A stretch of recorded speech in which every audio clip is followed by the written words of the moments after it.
Let me now begin with the first one.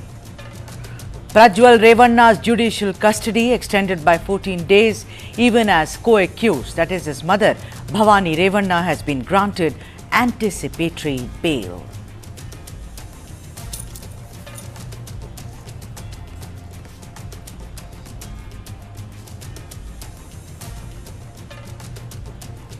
It's one case which is not going to go away so easily, the Prajwal Revanna case, and in this there are several angles. We are only asking a question. We are speculating. Is Bhavani Revanna the kingpin? That's what many people, the locals in Hassan, are saying. Let the story unfold. We'll tell you all the details.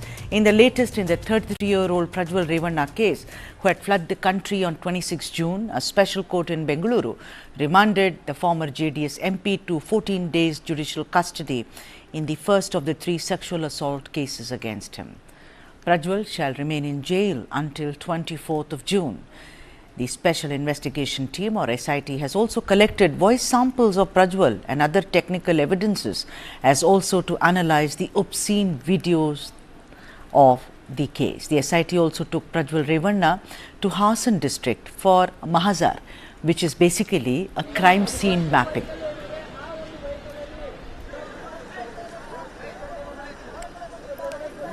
Prajwal was arrested in the early hours of 31st of May after it returned from Munich in Germany. Meanwhile, in a relief to Bhavani Revanna, mother of rape-accused Prajwal Revanna, the High Court of Karnataka granted regular anticipatory bail in the case of alleged abduction of one of the victims of her son's sexual assaults. In addition to other conditions, the court permitted the SIT to take her to Hassan and also Mysuru districts for investigation. There are several theories, and I am really stressing on the word theories. We are not given to punting ever on this, at least on this broadcast platform. There are several theories doing the rounds that Bhavani Revanna was evasive, apparently, with the SIT. Now, the SIT's special public prosecutors alleged in court that Bhavani Revanna was not cooperating with the investigation and was giving misleading answers, and sought dismissal of her petition for anticipatory bail, etc., etc., etc. But you know what is most shocking is the allegation that Bhavani was apparently, allegedly influencing the survivors of this horrific sexual assault. Let me now go across to my colleague Mohammad Wajiullah to understand more on this case. Waji, like I said, this is one case which is not going to go away easily. Prajwal Revanna lost the elections. A lot of people would say thank God for small mercies, because Indian politics can be very, very tricky. I am also one of them who's saying thank God, and as a woman, not as a journalist, of course. Let me ask you, Wajiullah, that for the benefit of the viewers, there are so many twists and turns in this. You were the first one to show us where he was being, lodged by the SIT, which was a kind of a makeshift jail, etc. Tell us the medical test. Apparently, he's been taken for several medical tests, and also the crime scenario. They're also looking for his phone. Just take us through that, and then we'll talk about the mother, Mrs. Bhavani Revanna. Well, yes, right now the police is finding it very difficult to piece things together in this particular case, because the main thing that the police right now needs is the phone in which these videos were shot, and that phone is still missing, because Prajwal clearly had told the SIT in the initial days itself, when he was first arrested, that he has no idea about the phone that they are talking about. For the last few years, this is the phone that he is using, which is in your custody, and apparently that phone is not being used for making those videos. Now it becomes very important for the SIT to find the source of the phone. You may have the video, I may have the video, but to find out who has shot that video, it's very important for the SIT to have the source phone. So that is something that is very difficult for the SIT as of now. On the other hand, there's a lot of medical tests that he had gone to. He had also gone through a potency test. And in one case now today in the court also, when his custody was denied,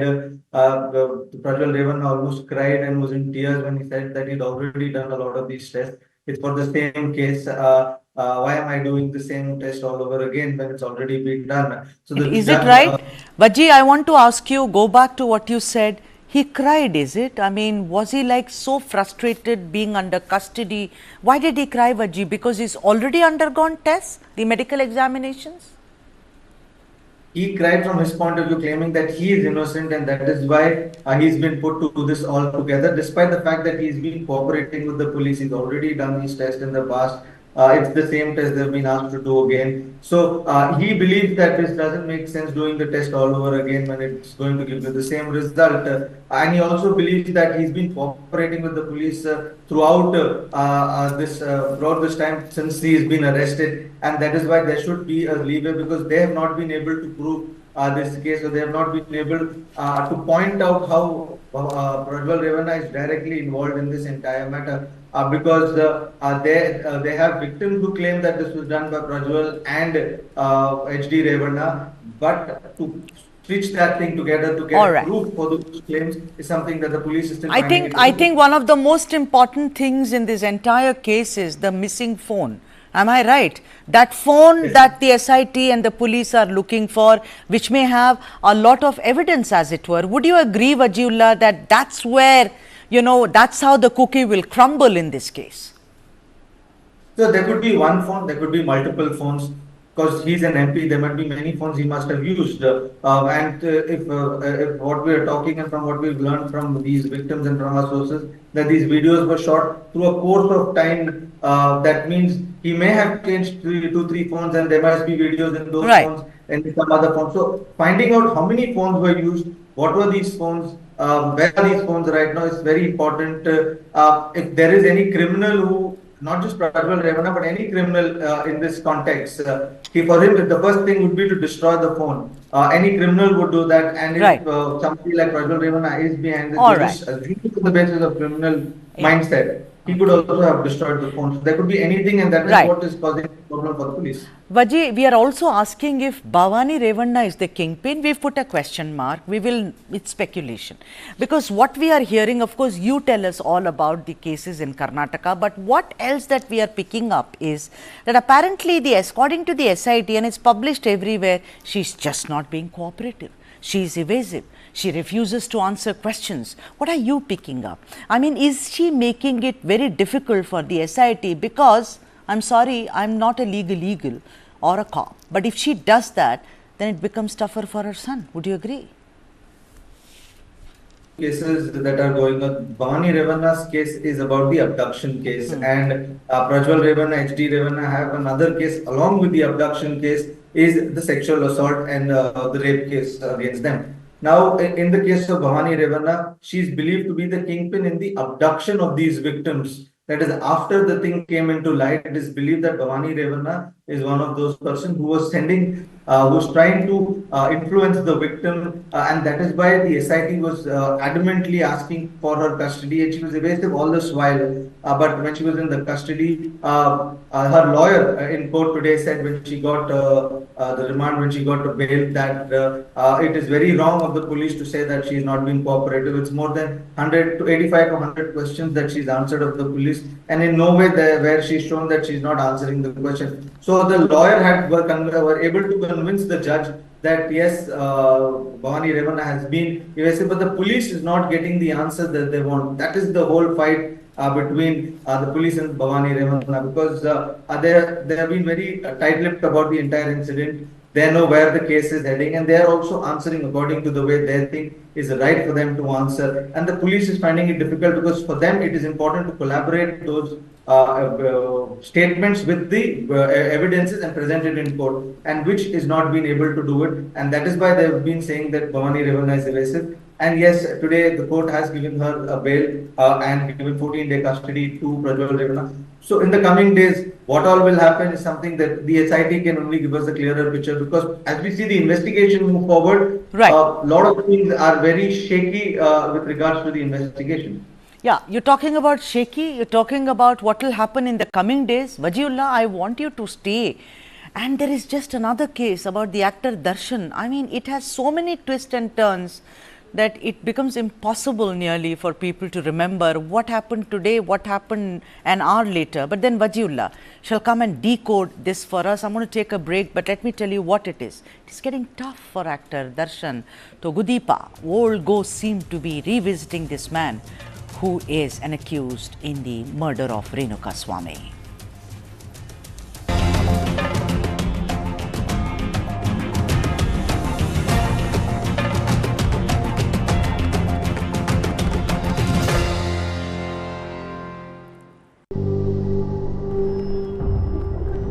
Helps beat sensitivity fast. Sensodyne Rapid Relief.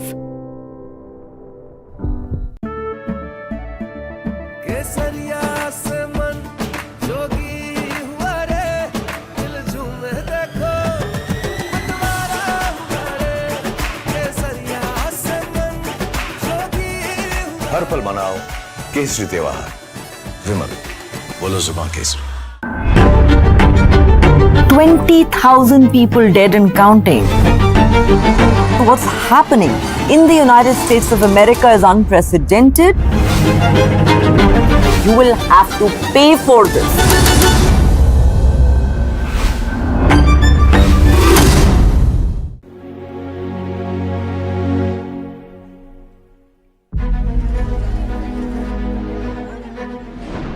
One of southern India's largest cities is facing a water crisis in Bengaluru. Water is constantly not coming. From past 2 months, we are not having some water also. The citizens deserve water security at the very least. We are going office without bath. The acute water shortage really leading to citizens resorting to use of even private water tankers in multiple areas.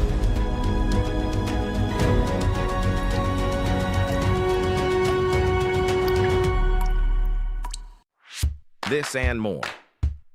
Streaming on News9 plus news is now content. Subscribe and get free vouchers.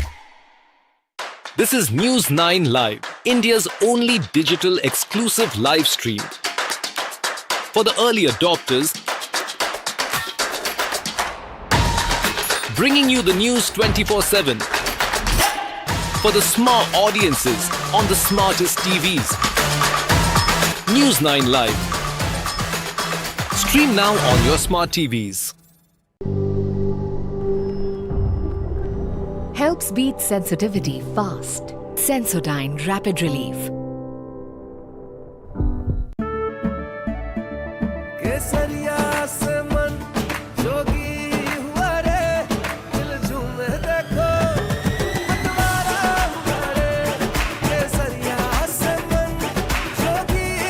हर पल मनाओ केसरी त्योहार विमल बोलो जुबान Kesari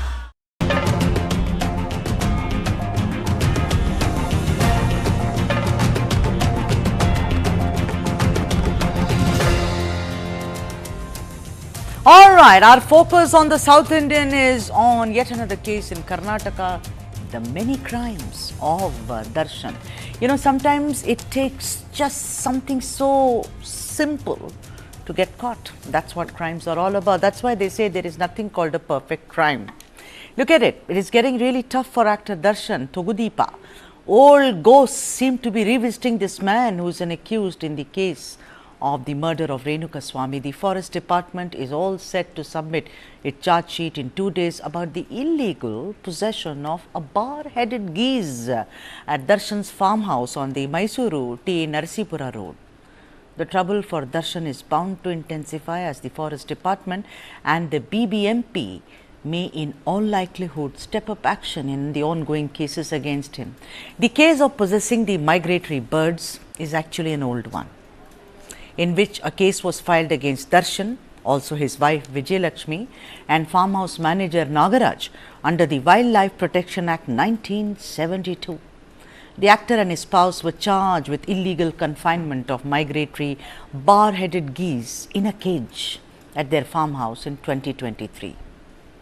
You know, the bar-headed geese, which travels from Mongolia and Tibet to India in winter, is protected under Schedule 2 of the wildlife law. Now, what did Darshan do? Typical of many actors, he had apparently showcased the geese in captivity during a TV interview. He said, "Look at this, I have this exotic bird." The video obviously went viral, prompting action from a forest department. A night raid led by the department resulted in the rescue of the geese, thank God, which were released into Haduneru Lake near Mysuru following court orders. Meanwhile, the Bengaluru municipality is preparing to approach the court to lift a stay preventing the demolition of structures encroaching on the buffer zone and stormwater drains, including those near Darshan's residence. So far, the Bengaluru police have arrested 17 individuals in this case, Renuka Swami's murder, including Darshan and his friend Pavitra Gowda, and also summoned Kannada actor Chikkanna for questioning in connection with the Renuka Swami murder case. Chikkanna was apparently seen with Darshan at a party before the murder of Renuka Swami on 8th of June. Now, Chikkanna has said that he shall fully cooperate with the police in every way possible. Now, there has been an overall shock and from the actors' fraternity in a case which has several twists and turns. Let's decode it. Let's unravel what really is going on. Mohammad Wajiullah, my colleague who's been reporting on this story from day one. Waji, the Chikkanna angle so far, he's a comedian if I'm not wrong. I mean, I've seen him in some Kannada films. The point is that he was present during that day. He goes for questioning and apparently he's let go of because the police say, okay, you've come, we sent you summons. You know, tell us a little more about Chikkanna. Well, Chikkanna is a comedian and he's acted in a lot of Kannada movies, and he's in a statement to when he came out, he's told the press that he's a friend of Darshan, and he meets Darshan quite often and they've hanged out together in a lot of these places, and that is why he had met Darshan on the day before Renuka Swami's murder, because he had called him for dinner and they were having dinner together. Is what has happened, is what Chikkanna has told us. Now, from what we learned from the police is that the particular resto bar where these people were there before they went into the shed where they were beating up Renuka Swami, it's believed that they met there also, and now mostly by tomorrow, both Darshan and Chikkanna will be taken to this particular resto bar in the coming days, is what we've been told by the police, to do a spot verification on what actually happened there and what were they discussing. Did that spot become the place where the entire plan was hatched to get Renuka Swami or kill Renuka Swami, is what the police is now trying to stitch. But yes, the coming of this actor Chikkanna is also really surprising, because people thought there would be more and more actors who will be involved in this, but so far from what we know is he's not been arrested. He's been called for questioning. A lot of people have been called for questioning. Close to 30 people have been called for questioning, and so far 17 people have been arrested, like you mentioned, Sudha. So he's also one of those who've been called for questioning, because he may be one of those who was around at the scene, or somebody who saw things happening, or who met Darshan at that point of time to piece together all this. Is why Chikkanna was called in. In the coming days, we'll get to know his involvement was there or not, as and when the SIT tells us.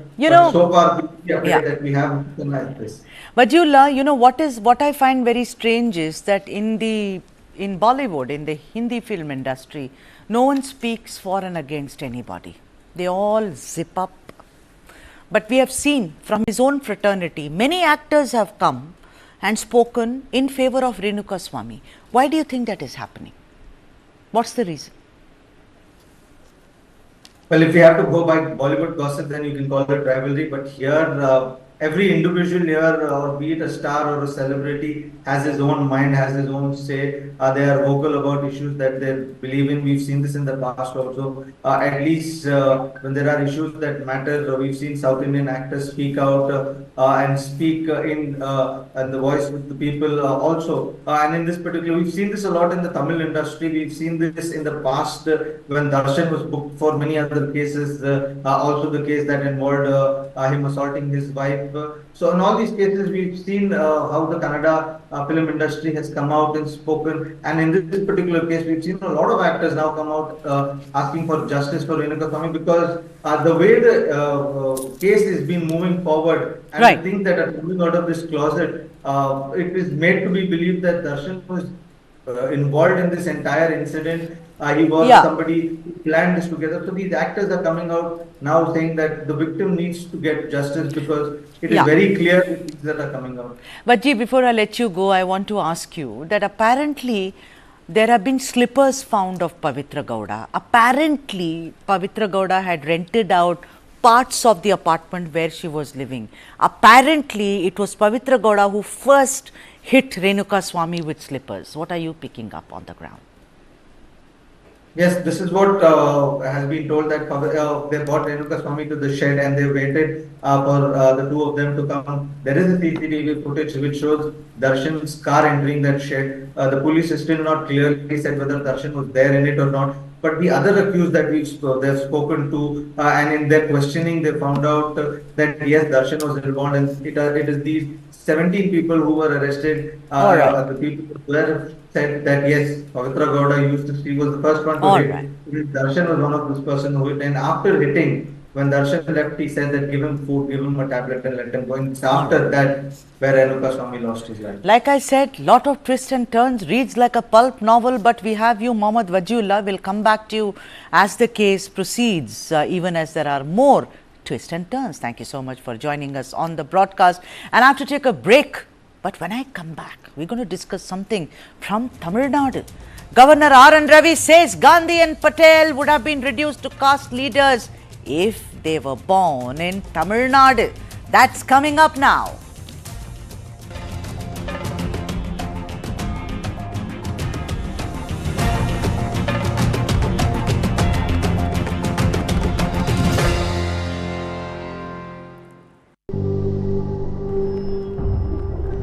Helps beat sensitivity fast. Sensodyne Rapid Relief.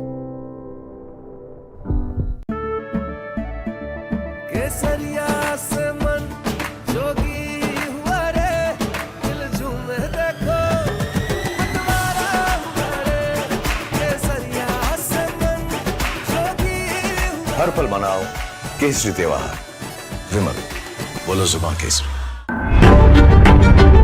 20,000 people dead and counting. What's happening in the United States of America is unprecedented. You will have to pay for this.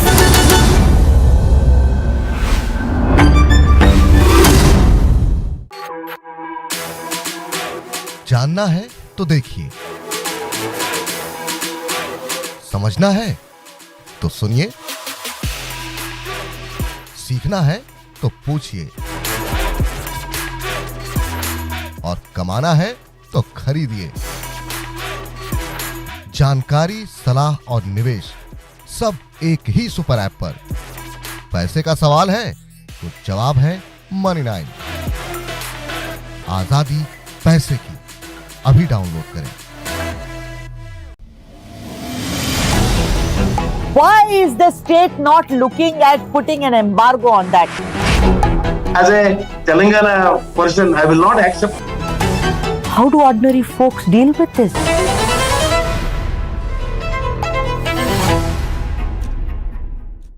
This is News9 Live, India's only digital exclusive live stream. For the early adopters, bringing you the news 24/7. For the smart audiences on the smartest TVs. News9 Live. Stream now on your smart TVs. Helps beat sensitivity fast. Sensodyne Rapid Relief.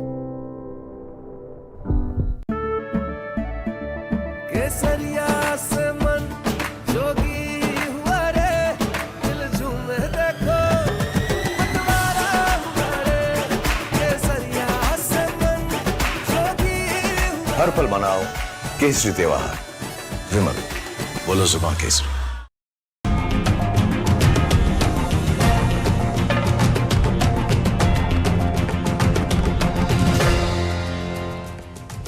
All right, that's Mr. RN Ravi, the governor of Tamil Nadu. He says Gandhi Patel would be caste leaders in Tamil Nadu. The man is not new to controversies, governor of Tamil Nadu. RN Ravi, he has quoted many, and there are several contentious issues between him and the ruling Dravida Munnetra Kazhagam government in the state led by Muka Stalin. Whether it's about what constitutes Dravida, whether it is about NEET, the NEP, Sanatan Dharam, and can go on and on about the number of times the battle lines have been drawn between the governor and the state government. In the latest, RN Ravi, while speaking at the commemoration of the Jambu Dweepa Proclamation, a strategic and visionary document to liberate India from colonial rule, which is dated 16 June 1801 by the great warrior Maradu brothers in Tamil Nadu, he said, if Mahatma Gandhi and Sardar Vallabhbhai Patel had been born in Tamil Nadu, they would have been reduced to caste leaders. That's a real big statement coming from Governor Ravi, as both Gandhi and Patel are only seen as pan-Indian and iconic leaders in this country. What Ravi was insinuating was how the Maradu brothers who fought for the country were finally reduced to caste leaders. How political leaders only paid lip service to great leaders and then appropriated them for political convenience. It is of course another matter that when a freedom fighter fought, he fought for the breaking of shackles from colonial masters and did not limit itself to his region. Does Tamil Nadu stand out as a sore thumb when it comes to too much focus on caste divisions? Let me now go straight to Salem. Dharanidharan, who is the spokesperson for the DMK. Dharanidharan, thanks so much for joining us. Big statement coming from Governor Ravi. Someone may say this is not the first time. Of course it's not. But this time he takes Gandhi and he also talks about Patel and says they would have been reduced to mere caste leaders. Of course, he gives the example of Maradu brothers. Your opening statement on this. Oh, firstly, thank you for having me in the show. It's a pleasure. Yeah, I do not take someone like an RN Ravi seriously because he is capable of speaking whatever comes to his mouth. I think earlier I also told this that RN Ravi is nothing but an RSS and a BJP spokesperson, and he doesn't behave in a manner that's deemed to be that of a governor. Even previously he came and tried to distort history, tried to speak half truths. There are numerous examples where he tried to distort history, where he said there's no identity called as Dravidian ideology. He misinterpreted Dravidian model of governance. So this has been going on and on. But have the people of Tamil Nadu accepted him? No. Are people of Tamil Nadu taking him seriously? No. Have you brainwashed the people of Tamil Nadu, someone may ask? We haven't brainwashed the people of Tamil Nadu. I'm asking you, just whether you take Veerapandiya Kattabomman, whether you take Maradu brothers, these are all iconic leaders who actually fought to get freedom from the colonial masters. But why is it today they are only limited as caste leaders, some of them in Tamil Nadu? Why does one limit them? Gandhi belongs to the entire nation. He had a very, very close connection with Tamil Nadu. RN Ravi says it's not about language or a region. It's about being an Indian first and then a Tamil maybe. See, we do not deny the fact that we are Indians and Indians first. Just that every region in India has its identity and its unique culture, its unique language, and we want that to be respected. I think he's just exaggerating, right? Tamil Nadu is one of the most casteless society in the country. If you look at number of entrepreneurs, OBC entrepreneurs, number of Dalit entrepreneurs. You know, I have to take a break, Dharanidharan. Thank you for your patience. I'm coming back. I'm going to put up some statistics, the kind of caste violence you have in Tamil Nadu. Wait up for me. I'm coming back discussing this with Salem Dharanidharan, the spokesperson for the Dravida Munnetra Kazhagam.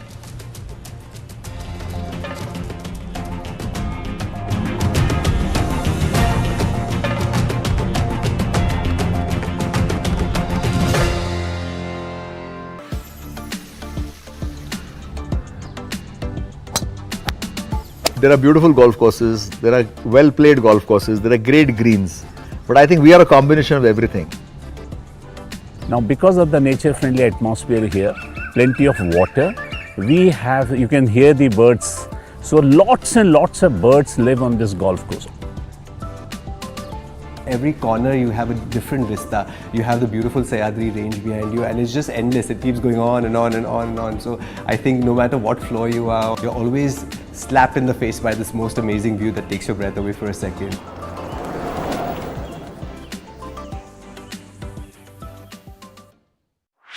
This and more. Streaming on News9 Plus.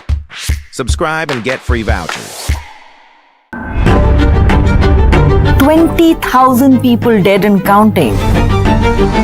What's happening in the United States of America is unprecedented. You will have to pay for this.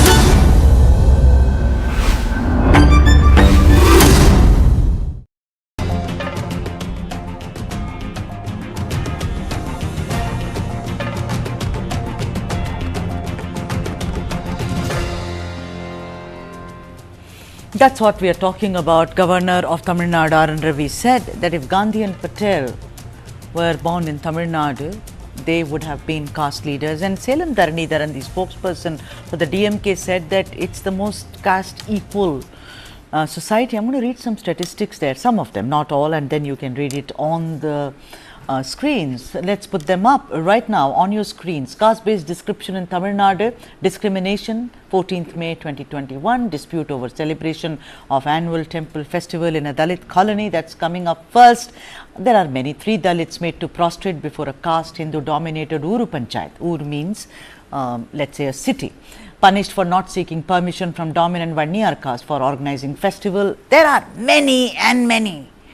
You know, this is not the first time. Would you agree, Salem Dharanidharan is, it's on the screen. Salem Dharanidharan, if I can have you on the screen.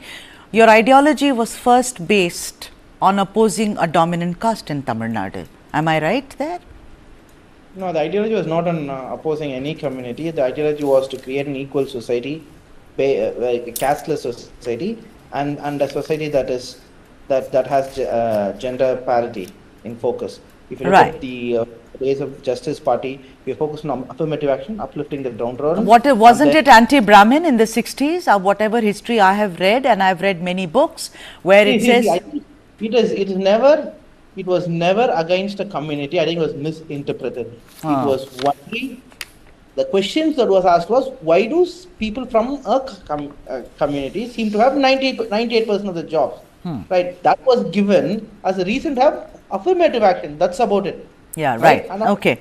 Well, that's another conversation, because reams and reams, and I don't stand for any. Wait a minute. You know, recently, a leader, that is Mr. CPIM State Secretary K. Balakrishnan, sir, has said that there is a close association between caste outfits and contract killers in the state, he says, and he's urging the state government, and after all, they are in alliance with you, they are not somebody who's an RSS BJP spokesperson. He says that this has to stop because in Reddyarpatti Road, he said, it was attacked when an intercaste wedding was organized in the office premises. And I can go on and on, where feces is dropped into a water tank. You're not allowed to hoist the flag on Republic Day. Don't give me that. You're actually as bad as any other state. I am asking you that if Mr. Sardar Vallabhbhai Patel and Mahatma Gandhi, the father of the nation, you and I were brought up saying Gandhi Tata, that's how we said it. If they were born in Tamil Nadu, don't you think that somewhere we would have taken the Indianness from them and put them under a caste umbrella? Firstly and foremost, I think I'd like to make things into perspective. I think I didn't answer your question. Crime against Dalits in India, right? The highest prevalence is in Rajasthan, followed by Madhya Pradesh, then Bihar, the home state of the Honorable Governor, and then Gujarat, then Uttar Pradesh, then Kerala, then Orissa, then Andhra Pradesh. In Tamil Nadu, it's even 1/3 of the Indian average. It's in the bottom 5, right? Again, when it comes to big states, Tamil Nadu has the lowest crime rates per 100,000 population. That's fabulous. Right? That's the data I have from NCRB. I have it in front of me right now. I use a break, dig the data also. Right? And many other crime rates also. So, see, that is why in Tamil Nadu we do not even have surnames. Why was our surnames banned? Because it creates prejudice. Right? People may have a subconscious bias. Because if you have a surname, you'll know which community you want to belong to. All right. Let me now, the thing is that, great, you talk about it. But I can argue that, you know, when you talk about self-respect, casteless society, Swayam Maryadai and all that, and then there are still feces added to a water tank where Dalits are drinking water, I think it's a shame. But that's another conversation. You are right, Dharanidharan. I want to ask you, Marudu brothers, the great, iconic brothers, would you agree that today they are associated with a particular caste or not?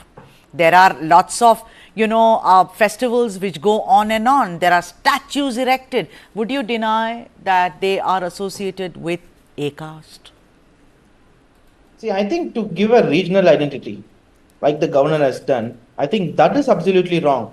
See, caste is a pan-India problem, which is why DMK was founded, and then which is why Justice Party was started, and then DMK was the precursor to the Justice Party. Why? Because we want to fight eradication of caste system.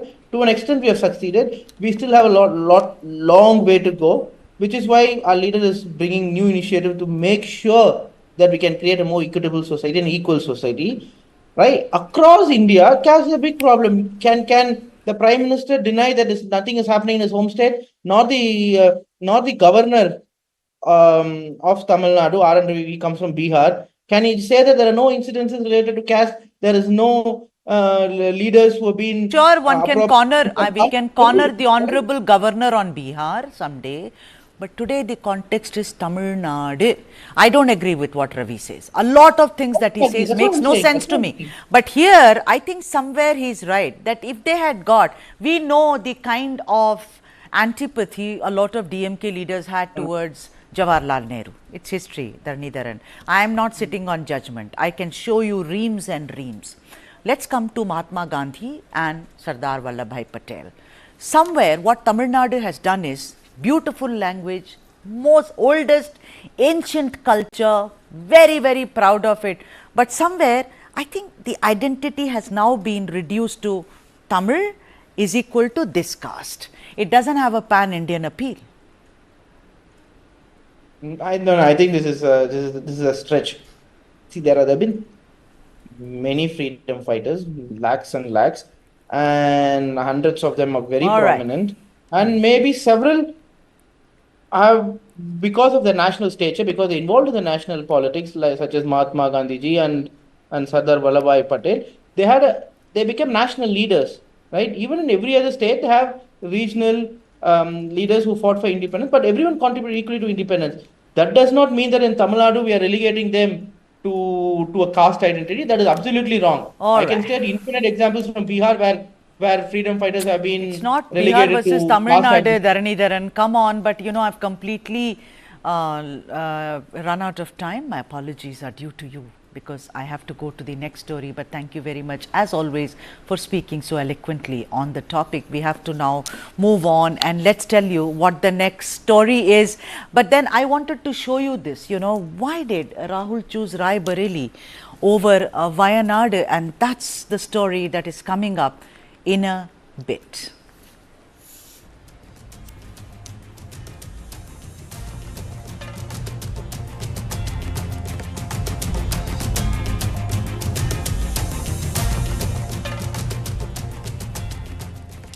Now that the suspense over two high-profile Lok Sabha seats, that is Raebareli and Wayanad, has ended, and Rahul Gandhi is all set up to give up Wayanad and make way for his sister Priyanka Gandhi Vadra in Wayanad, and she will make her debut there. There are many questions which are begging for an answer. The South Indian wants to know. I know what many of you are thinking. The law in India allows people to contest from two constituencies, and they can only represent one in parliament. So Rahul Gandhi logically decided to vacate Wayanad. Congress President Mallikarjun Kharge, while making an announcement in this regard, said, listen into what he said, then I come back.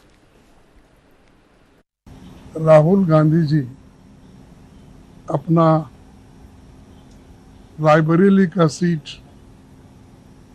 रखना चाहिए, क्योंकि रायबरेली ये पहले से भी उनके बहुत नज़दीक है। उस फैमिली के साथ बड़ा जुड़ाव है वहाँ से, और पीढ़ियों से वहाँ पर वो लड़ते आए हैं। इसीलिए वहाँ के लोगों का भी कहना है और पार्टी के लोगों का भी कहना है कि पार्टी के लिए ये अच्छा होगा कि रायबरेली सीट वो रिटेन करे। और इससे महत्वपूर्ण जो है, जो वायनाड सीट पे वो लड़े हैं, वहाँ के लोगों का प्यार भी उनको मिला है। वहाँ के लोग भी यही चाहते हैं कि राहुल जी वायनाड सीट पे वो रिटेन कर दे, लेकिन कानून क्या हो गया, कानून इसके लिए इजाज़त नहीं देती। इसीलिए वो बड़े दुख के साथ, बड़े सोच समझ के हमने ये तय करा कि वायनाड से खाली सीट पे प्रियंका जी लड़ना चाहिए. Yes, indeed, it's a choice made by Rahul Gandhi, but then as a strong votary of South India, that Rahul Gandhi has been. The question which begs an answer is whether he let go of the South in preference for Raebareli in the North. I have with me Annie Raja, CPI leader and a candidate who fought the elections against Rahul Gandhi this time around in Wayanad. Let me go across to her and ask her this question. Annie Raja, thank you so much for joining us on the broadcast. Annie Raja, this show is called The South Indian. We do only stories on the South because I think too much focus is given to the North anyway. So, I want to ask you, somewhere, do you think he has abandoned the South for the North, Annie Raja? Now, as you have shown the clip where Mr. Karge is saying that according to the law, one person can contest more than one seat, and if that person wins all the seats, then he can be or she can be MB of only one from one constituency. Based on that, Rahul Gandhi had to vacate one, and the party has decided to vacate Wayanad. That is it. Why? So he could have done the other way, Annie Raja. He could have done it the other way around. He goes to Wayanad. He never even, let me come to it because I have followed your campaign very closely, Annie Raja, and I have done many stories on that. Thank you. Not once in Parliament did he get up and speak about Wayanad. People love him in Wayanad. There was also this thing that, oh, he may become the Prime Minister. The last time around, Annie, when he won by 4 lakh plus seats, votes, I beg your pardon. This time around, no, he did not. But the point is, he could have done the reverse also. He could have, Wayanad he goes, he tries to speak in Malayalam, he's eating all that food, he's trying to be. What is this pretense with South India? When it suits you. Yeah, let us respect that party's democratic right. That is what I want to say about vacating Wayanad. And but I would like to reiterate one thing, that is when he announced that he will contest from Raebareli, then my response was that was an injustice to the voters of Wayanad, people of Wayanad, because he did not reveal that thing, that he is considering, or he will contest from another seat also. That should have been frankly told to the voters of Wayanad, but he kept it as a secret. That is really, because you see, after all, Wayanad has given him, as you said, such a huge margin, and he won with a huge margin, and why should he hide the facts and truths from such people, such voters? So that's an injustice he has done with the people of Wayanad. That I reiterate even today. That was an injustice. All right. Otherwise, Annie Raja. So right. fine, it's a democratic right. Also, you must be happy that a woman is getting to, fight the elections, because your party has always spoken about gender parity, and I am also one of them who says give women more chance. But I'll ask you another thing also. There is a saying, you've lived in Delhi for the longest time. There is a saying in the north, ki jo UP jeeta, wo Delhi jeeta. So, do you think that he will get more, because they never in these elections even they could figure that they would get 100 seats. The Congress has done it, good for them, very good. There is a change, like he says, tectonic shift, etc., etc. But do you think because it will give him more of a political mileage, Annie Raja? No, the thing is that as serious political parties, the decision. And sorry, as far as my party, I can tell you, my party is concerned, when we take a decision, we will thoroughly discuss about the socio-political scenario which is present at that point of time.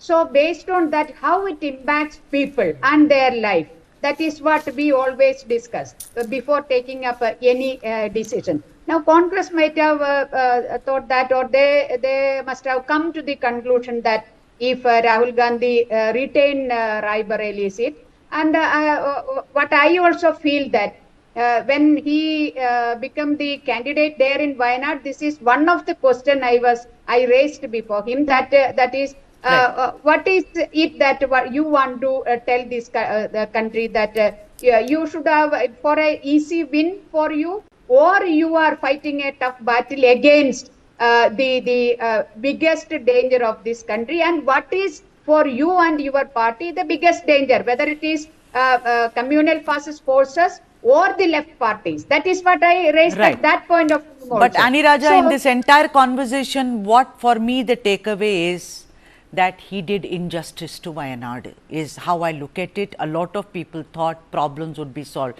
Ani Raja, the man-animal conflict is one of the biggest issues in Wayanad, right? Rahul Gandhi can go and talk to the victims of the family. Very good. Anyone can go and say, I am very sorry this has happened. But tell me, Ani Raja, in the 5 years that he was in the parliament, how many times did he raise the man-animal conflict? You know, I was, when I was doing this, my political campaign, this election campaign, I was there for 2 months, almost 2 months, 58 days exactly, if I say. And I visited each and every panchayat in all those 5 assembly segments, and even in most of the panchayat, in almost all the panchayats, and on an average 5 times I visited in 5 different places. And wherever I go, people, the first question they will ask me, particularly the women, they ask me, will you be like Rahul Gandhi? I asked him, what are you asking me? You please explain. Then they said, no, look, we have given him such a rousing welcome, and he was so victorious with a huge majority, and we all voted for him. But he ignored us. This is what the people, the voters of Wayanad was telling me. Yeah. It's not me. I am not saying that. It is the people of Wayanad. Right. But Ani Raja, he's abandoned them even more. He's not doing anything. He's walked off. He's gone to Raebareli, which they say is a family bastion. Very good. Place Priyanka Gandhi Vadra there. It's your family bastion. And Wayanad, you be there because the people voted you, because they wanted you to deliver on some promises. Ani Raja, now that Priyanka will fight, what are your plans going ahead? Priyanka, as you initially said, I am so happy that, you see, there is a big political question about our democracy. We are saying that one of the largest democracy, and of late we are saying mother of democracy, but that mother of democracy keeps its daughters outside the house. That is what last time it was 14% of the women members of parliament. Now this time it is only 13%. So this is a very big political issue which all political parties need to be seriously discussed. And in such a scenario, when UDF, in Kerala it is LDF and UDF, and Congress party is leading that UDF, and UDF has decided to put a women candidate. I am happy about that. But at the same time, I want to pose 2 questions to Ms. Priyanka. One political question that I asked when Rahul was there as candidate. Even though I am not a candidate now, party has not decided, discussed and decided anything. But the other question is, of course, what message? Because now Priyanka is not only the Congress leader. Priyanka is one of the leader of the India Alliance, national leader of India Alliance, one of the national leader of India Alliance. And such a leader comes and fight against left front, LDF.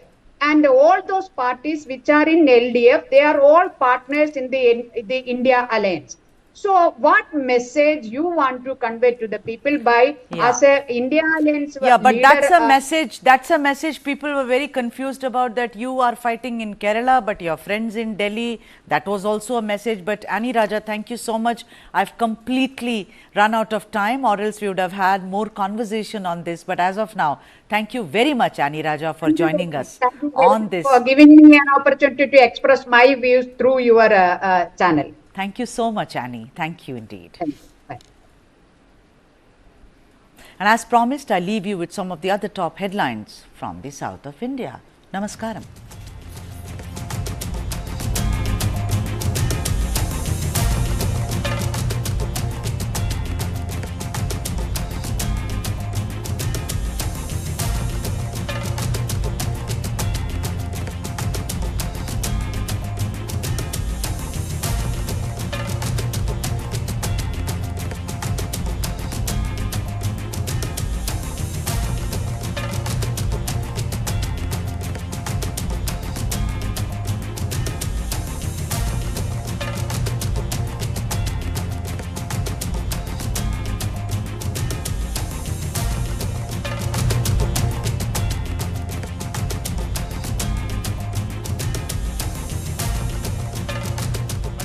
व्यापार को भी सहूलियत दे रहा है।